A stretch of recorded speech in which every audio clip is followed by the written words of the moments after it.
Hey guys, it's Brittany with Glitter Bee Boutique. I wanted to show you a quick video of how to use our acrylic embossing trays with polymer clay. I will be back this weekend with a longer tutorial that goes over conditioning your clay before use. All items shown will be linked in the description below. First, dust your roller with corn flour.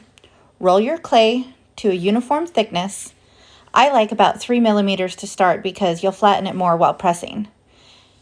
Just go over it from a few angles and get it to right about where you want.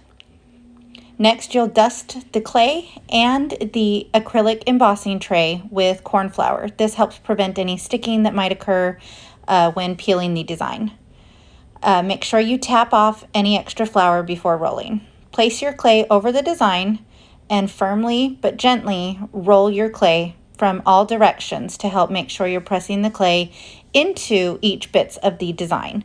This will help give you a clean transfer of the design onto your clay piece. After you've done this, you will gently peel. Make sure not to peel too hard because you don't want to stretch the design or tear your clay piece. Don't worry about any flour that might be left on your design, as that can easily be brushed off. From here, you can cut it out how you like it. Hope that helps.